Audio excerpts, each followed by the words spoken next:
Nina bezulu edumeni ngahlomanga kwakhangela amankengane indaba ze1KZN TV zifunde uphilano kaCebekhulu kamzimba umntwana uyakhuleka. Nazi ihlokwana zethu esithi izo ezihamba phambili namuhla.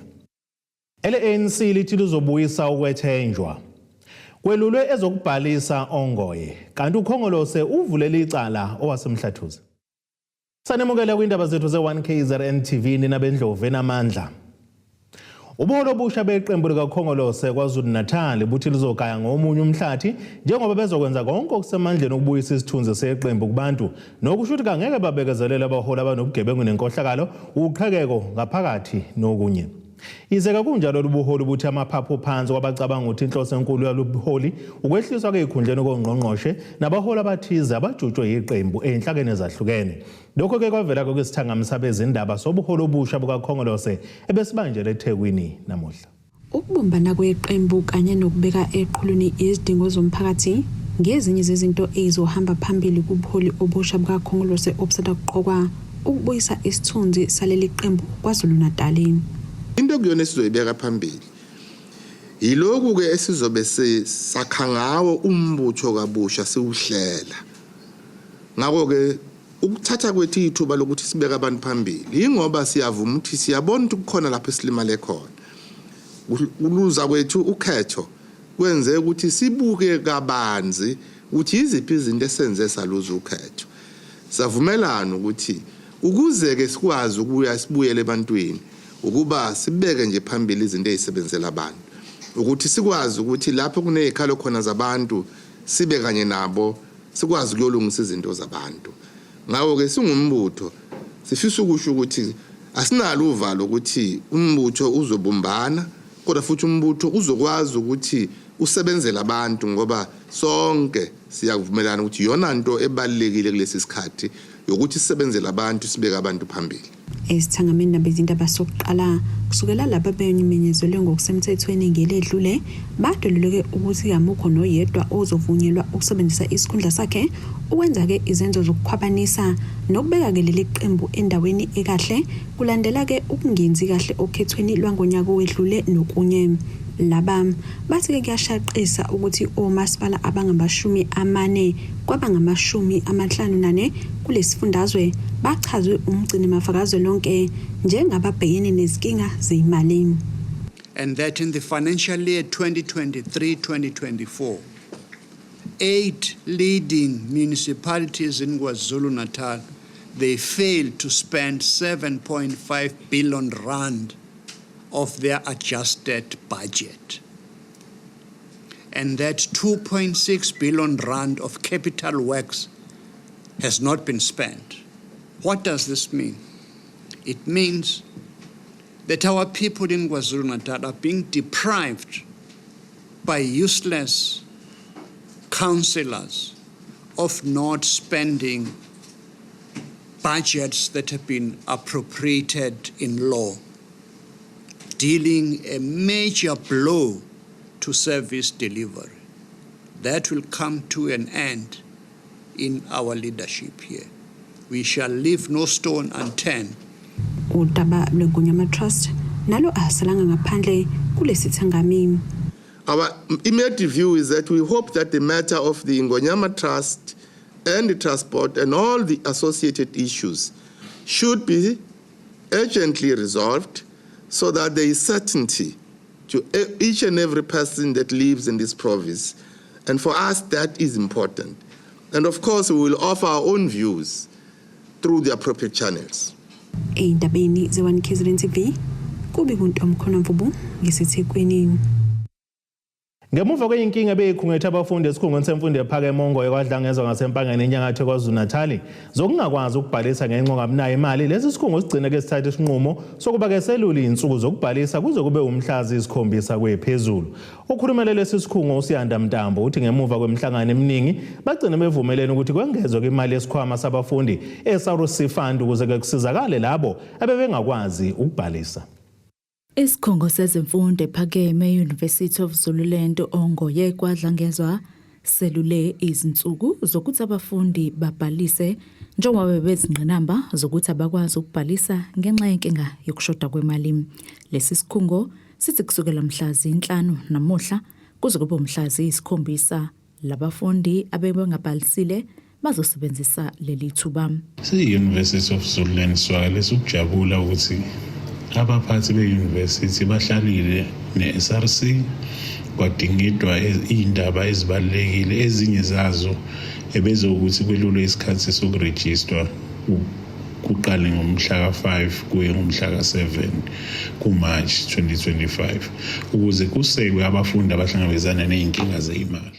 Ngemumva kwemhlangano eminingi nohlaka olumela abafundi okuyi-SRC laba-ke bagcine befinyelela esivumelwaneni sokuthi isikhwama sabafundi SRC Fund sengezelwe imali ethe xaxa ukuze kusizakale labafundi. Kube sekuvunyelwana ngokuthi kusetshenziswe i-SRC Fund ukuze bonke labafundi ababeneyinkinga zokurejista ngenxa yokuthi beyakweleta bakwazi ukuthi babhekeleleke kuleyo fund leyo. Lezi izindaba zo-1KZN TV ngenguSamukeliso Nqulunga ngiseRichards Bay.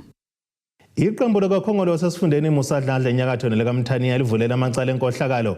Lo ngumphathi obambile kumasipala waseMhlathuze uPhakama Mhlongo. Limsola ngokuqasha usomabhizinisi ongumngane wakhe kulo masipala futhi limsola ngenkohlakalo emsebenzini wakhe. Le nhlangano ithi ivulele licala ngemuva kokulunywa kwendlebe ngechaze ngokwebiwa kweigidi zamarandi kulo mkhandlu. Ilokhu inokwenjalo inkohlakalo kumasipala womhlathuze lokho kulandela ukuthi iANC esifundeni Musadladla ivule icala inkohlakalo elibhekise kumphathi kamasipala obambile uPhakama Mhlongo imsola ngubandakanyeka ekuqasheni kukasomabhizinisi ongumngane wakhe ukuba sebenze nomasipala nethi ubandakanyeka emacaleni amaningi enkohlakalo.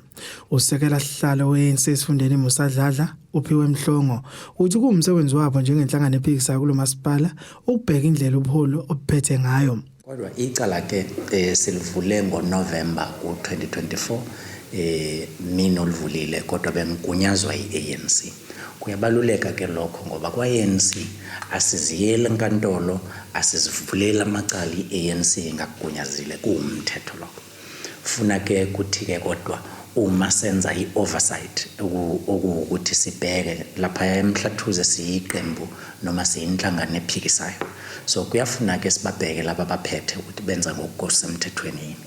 Sithole umbiko obizwa ngokuthi i-whistleblower report ngomhla ka24 kuOctober 2024. Ubekwa yilo wayengade city manager eqaleni uBaba uZulu. Baba uZulu ke ubeka icala acting city manager uMhlongo uthi uMhlongo ngokwereport ireport eveza ngokusobala ukuthi uMhlongo uzimbandakanye ekuqashweni komuntu owumngane wakhe ake ngiyishiya kanjalo owumngane wakhe onane history noma nomlando ukuthi baye basebenze naye nangaphambilini njengamakhansela ke sibese sithi abasinikeze ngabanzi ukuthi kwenze njani. Umeya uyala uthi umeya cha akulandelwe indlela kulandelwe ngayo uma kwenziwa noma sithola i-whistleblower report. Umhlongo uthi ngokombiko wengede abawutholile ngezenzo enkohlakalo kulo masipala ubandakanyeke nomeya kamasipala uXolani Ngwezi. Uyathinteka umeya uyathinteka ngoba umuntu wakhe lo uyena omfunayo. Manje sihleli nje sekukhona izinkulumo ezingevile kwezimbili. Angithi kunalolu daba la kuthiwa khona uzenzele uMhlongo. Sekube nodaba la kuthiwa khona kunomphathi sakhumbula noma umbulazi yini yangathi ukhumala impela akade yombona eBhalito nakuyena kuyasolwa ukuthi ngoba akukho umhlangano othi abahlangane bodwa bebehlangene eBhalito abasho yonke nababhalile kuwhistleblower abathu beyothatha imali. Uthi inkohlakalo eqhubekayo kulo masipala inomthelela ekuphazamiseni ukuhambisa kwesidingo nqangi emphakathini. Umkhandlu kamasipala uMhlathuze lokhu kuqale i-term 2021 kuze kuzofika manje unenkinga yezimali bara ingakho uzofica utshani bungakundiwe ingakho uzofica imoto zakamasipala ezisebenzayo ziphukile ufica imoto zokuthutha umgqomo ziphukile ebese umgqomo ungathuthwa kuphele u2 weeks kuphele u3 weeks kuphele inyanga ufica amanzi esikhawini amanzi awekho. Imizamo yokuthola uPaula kukameya kamasipala uMhlathuze uXolani Ngwezi ayiphumelelanga kodwa sixhumene nosekela meya uChris Botha. From the DA side, we're not protecting or supporting corruptions in this instance, even though we are, in a working relationship with IFP. But we believe the right thing is charge the person, bring them to court, and then what the outcome is, we'll deal with it. Izindabeni ze1KZN TV kubi uNkosenhle Mthembu eRichards Bay. Ake siyetolweni nebesilo sophinde sibuye nezinye izindaba.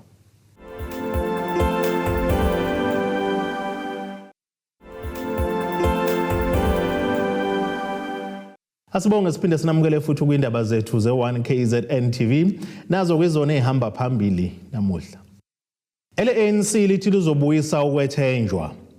Kwelulwe ezokubhalisa ongoye kanti ukhongolose uvulele icala owasemhlathuze.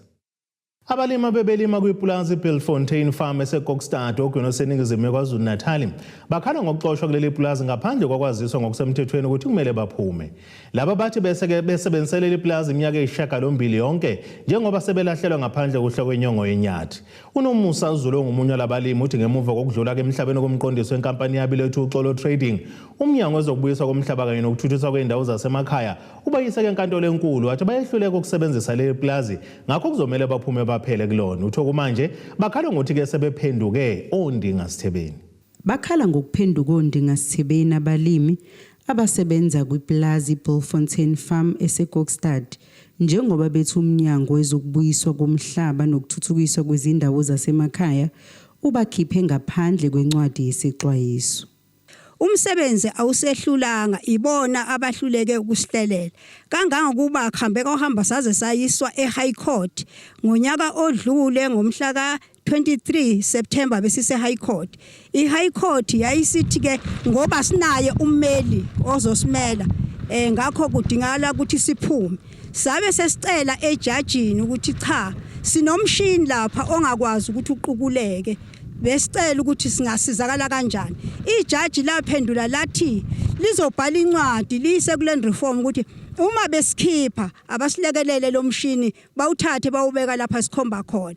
Sase siphume eHigh Court wasibiza ummeli kaLand Reform uWayigangathi wathi incwadi ke izolandela ezonitshela ukuthi kufanele niphume nini kuze kube umhla ka25 February 2025 ayizange ifike lo ncwadi kwabe sekufika usheriff esesikhiphe eplazini ngendluzula wafika netruck wathatha yonke impahla yethu ebiza abafana ukuthi abayithathe wayithatha wayidampa phathe emotweni wayithatha wazosidampa lapha esangweni. Uthi njengamanje bahleli kabuhlungu kodwa ngeke basuke ngoba banayo incwadi bagunyaza ukuba kuleli plaza. Sihleli kabuhlungu kodwa asikwazi ukusuka la ingalungiswa ngalento futhi asifuni ukuthi siyosibekwa kwenye indawo ngoba sasilethela iplazini sinawo amaphepha ukuthi basigunyaza ukuthi asingene la iplazini. Kwaba nabantu abakha imkhukho lapha ezansi. Sathi masiyobika epolice station wabuza umphathi uVani ukuthi ikhona yini incwadi enigunyaza kuba nibe lapho. Sathi yebo sizothinta umphathi. Samthinta uNobhula ePort Shepstone wakhipha le incwadi esigunyazayo ukuthi fanti sibela wathi kuliziswe ulethu uXolo ithina esiulethu uXolo ikhampani yethu. Wathi labo bantu abangena ngemthetho abaphume kodwa namhlanje kuphume thina kwathiwa singene ngomthetho. Umunye wabalimi uthi bafisa umnyango ungenelele kulolu daba. AbakaLand Reform abayibonanga emizamo wethu ngoba abakaze bafike basize basinike support ekutheni basinike lease agreement ngoba inkinga esibhekene nayo kakhulu edale wonke lo monakalo ilease agreement. Into esifisa kakhulu ukuthi uminister angenelele ngendlela yakhe nangokwazi umthetho ukuthi umi kanjani umthetho when it comes ukuthi abantu mabelisiwe ngaphakathi fa banikezwe ziphi izinsiza kusebenza ngoba yonke lento idale ukuthi abantu baze bakhela nje ingoba bebazi ukuthi akho umuntu ngoba singanikiwe ilease agreement. Iloko besicela ukuthi kuhulumeni sicela ilease agreement ngoba asizukuya ndawo singatholanga usizo from i-department ngendlela njengoba silana nje ingoba sikhalaza ukuthi sikhishwe ngendlela engafanele sikhishwe njengabantu abangaziwa la kuleli plaza abangakaze banike ngisho isicucu sodwa sephepha. uthinta umnyango wezokubuyiswa komhlaba kanye nokuthuthukiswa kwezindawo zasemakhaya. Ukukhulumela lo mnyango uSipho Dlamini uthi labalimi banikwa isaziso sokuthi abaphume kuleli plazi nyakenye ngoSepthemba. Lo mbiko benuwethulelo uZamando Sicele wezindaba ze1KZN TV ngiseKokstad. Ububhekene nomzima umphakathi wasempendle maphakathi nelikaMthaneng ongabikho kwehhovisi losonhlala kahle kanjalo nesibonelelo sikahulumeni. Umnyango wezokuthuthukiswa komphakathi kwaZulu-Natal uveze lokho ngesikhathi uvulwe ngokusemthethweni amahhovisi empendle okuhlose ngako ukusondeza izinsiza emphakathini. Ngqongqoshe uMbalishinga uthi kumele inakekelwe inqalasizinda. Kuphelile ukusebenzela emahhovisi ngomahamba nendlwana kuzisebenzi zomnyango wezokuthuthukiswa komphakathi empendle. Njengoba kuvule ngokusemthethweni emahhovisi amasha. Umnyango awumele ukusebenza. Namhlanje nje kusene siqale la kumasipala waseMgungundlovu empendle la ebesivula khona ama-offices lo asebesebenzele isikhathi eside abasebenzi benu behleli kuma-park homes. Siyazazi inkinga zama-park homes makushisa kuyashisa kodwa babekezele basevise umphakathi ngenhlonipho. So sibabonge kakhulu ngaloko kodwa namhlanje bamuvele endaweni ekhululekile ezokwenza ukuthi ukuseva abantu kube ne-dignity abantu bazizwe behloniphekile bomphakathi. Ushinga ubesenxusa umphakathi ukuba unakekele inqalasizinda. Zaphinda futhi sawuyala umphakathi kakhulu ukuthi kubalekile ukuthi ama-facilities bawa-own bawagade angalinyazwa inqalasizinda ngoba eyabo basebenza ngawo. So ukwenza lokho kuzokwenza ukuthi imikhankaso yethu efana nokulwisana nokuhlukumezwa kwabesifazane nezingane iqine ihambe kahle ngoba abantu bazobe benendawo zokusebenzela. Inhloko yalomnyango ithi bekunzima kwezisebenzi zisebenzele endaweni encane. Sidila kakhulu ke nama cases amaningi ahlukene ezenhlala kahle ngawuvikela kwabantwana ngawukulekelela futhi abantwana suke behlukumezekile ukusiza imindeni ukusiza futhi abantwana abayintandane kanye nokulwa nokusetshenziswa kwezidakamizwa. So ubuhleke bokuthi kuthule lamahhovisi namhlanje ukuthi amahhovisi akhona asemphakathini la kumasipala wasempendle. Uma ubuka la umasipala wasempendle uma ngabe uhamba nje ungathi uya eMgungundlovu noma eThawini it's about more than 70 kilometers kuya lapho. Kwakusinda kakhulu ukuthi umphakathi wala ungasuka uye eThawini. Hence saqala kancane sasebenzela la empendle. Uma sisebenzela la empendle yayingekho indawo yokusebenzela. Likhona isocial worker elidala lalisebenzela la kwaku udadewethu akaKhoza owayesebenzela enkantolo. Kodwa kwacaca ukuthi umphakathi mningi uyakhula sidinga indawo enkulu. Sase sesithola indawo umasipala wasinika indawo la sabeka khona ama-park homes. Ushinga uxwayise izisebenzi ngokuphula umthetho zidelele abantu abazofuna usizo. Kubalulekile kakhulu ukuthi bakhumbule umgomo wabo okusebenza lokho ekusuka amabathopele kodwa nathi sisondele eduze to allocate ama supervisors to ama social work ukuze aqhubeke abe committed asebenze ngokuyinikela esukela lapha kuma war rooms ukuqoqa inkinga zabantu abeke phambili ukuhlonipha umphakathi. Ezindabeni ze1KZN TV ku-Ayanda Dube ngisempendle. Wehlukene imbono kubashayeli bakuleli ngokwehla kwentengo kaphethiloli njengoba bethina kuba wehle kancane kepha kuzowenza umehluko emaphaketheni abo. Lokhu kuzemva kuba intengo kaphethiloli ehle ngo7 cents ilitha kwathi kadizili yona yehla ngo17.5 cents ilitha. And upetrol wehlile ngo12 ekseni namhlanje lokho kusijabulisile kakhulu nokho kodwa noma wehle kancane ngo7 cent kuyawenza umehluko kithi thina abo driver kulama cent amancane ayehlile masifaka upetrol kodwa ukusiphatha kabi abantu upetrol mawehlile njengoba wehlile ngo7 cent nabo bafuna imoto zehle kodwa ba understand ukuthi upetrol wehle ngo7 cent nabo sebethi upetrol wehlile thina sehle kanjani kodwa ukusiphatha kahle nje kakhulu kuyasijabulisa singabashayeli ukuthi upetrol wehlile noma wehle ngo7 cent kancane nje kodwa kuyasijabulisa lokho kwehla kwawo siyabonga. Ukuyehla kwapetrol singasho ukuthi kuyasilekelela kakhulu futhi kuyasisiza nasephokotheni. Okwamanje ngoba thina sisebenza amabanga amade kusilekelela kakhulu lokho ngoba siyazi ukuthi kule mali esiphuma nayo imali lesiyakwazi ukuthi sikale sibudget ngendlela ukuthi upetrol esikwazi ukugcwalisa sifikelele singasebenzisa ngemali eningi. So kona ukuyehla kwawo noma kuyehla ngo10 cent ukuyenza umehluko omkhulu kakhulukazi thina ke sihamba ngemoto zopetrol. Sike sijabule kakhulu masifika emazweni upetrol wathi siyazi usongile futhi noma ile long distance siyakwazi ukuyikhesha yiningi. Ukwehla kwa petrol kona kusijabulisile akufani nokuthi usasekuleya price leyana futhi nathi sijabulile ukuthi hayi cha babuye bakhumbule ukuthi basehlisela kwanathi kuyawenza umehluko ephaketheni lethu akufani. Kodwa ke uma unyuka ngemali enkulu moswehla awehli ngale mali lena nayo ecishe ifana le ekhuphuka ngayo yona nje yehla kancane. Kodwa lokho ake sikhale kakhulu sibonga lokhu nje ukuthi nawo abuye basithi kancane basehlisele kancane kodwa incema ethiwa kodwa kuthiwa kwehle kuhlisa 100 something cent yabo kodwa khona iglisi lokho okuncane hayi akufani yawenza umehluko omncane nakhona sajabula nje sister next time maybe babe 100 something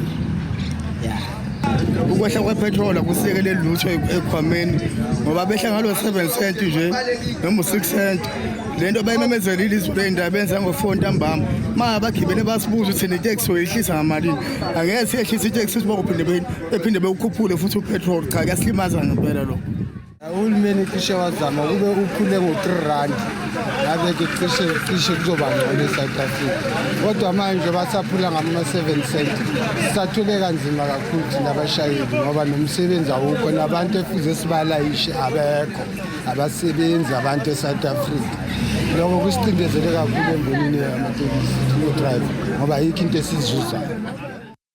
Ake sithi ishelele itoreni nabesilo sophinde sibuye futhi nezinye izindaba.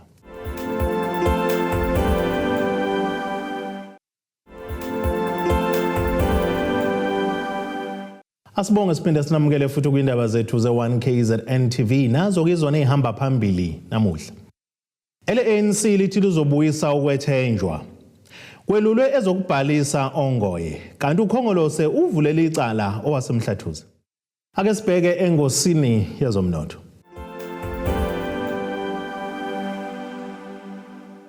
Iranda kuleli ungu-18.44 kwidola laseMelika libe ngu-23.65 kupondo yaseBrithani libe ngu-19.67 maqhathaniswa ne-euro yase-Europe. Intengo yegolide $2,919.85 ounce uthi intengo yoyilo ongahluziwe ibe ngu-$71.04 umphongolo. Ake sibheke engosini yezemidlalo.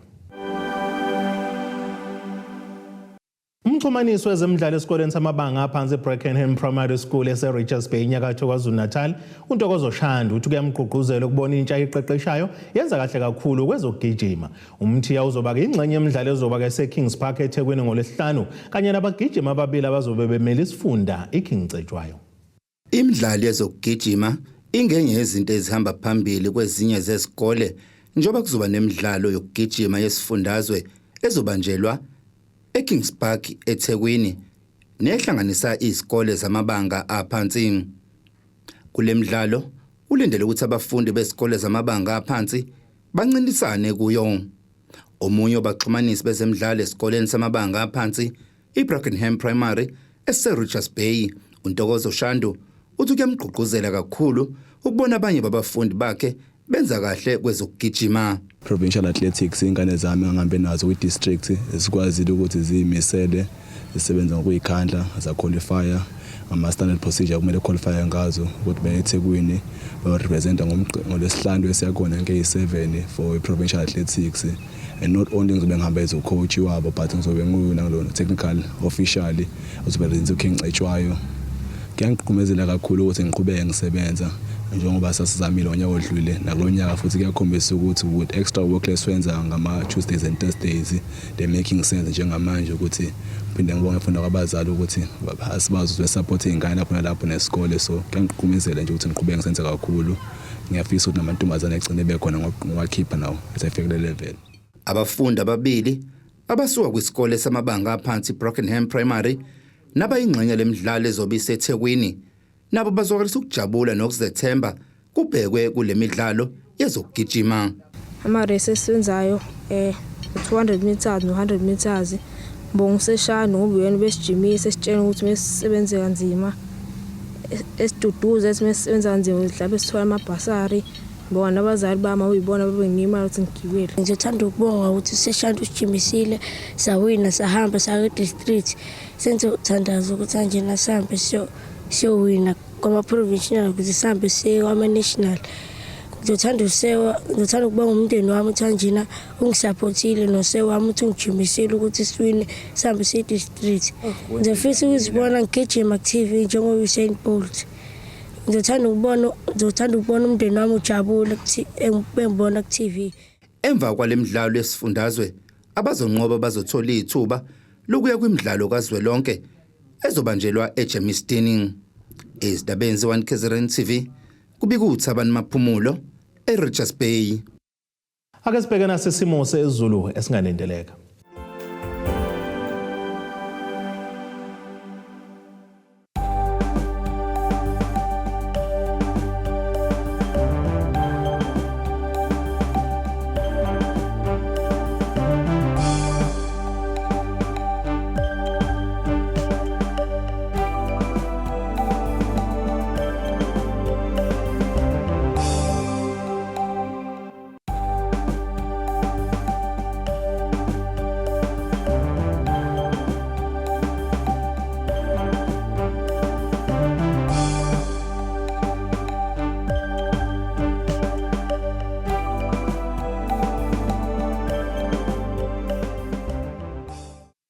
Yani nabakaqambula nkomo zelahlekelo zodliwa umdleba wasoshangano kamzimba umntwana nethimba lonke leindaba sithe ixabene.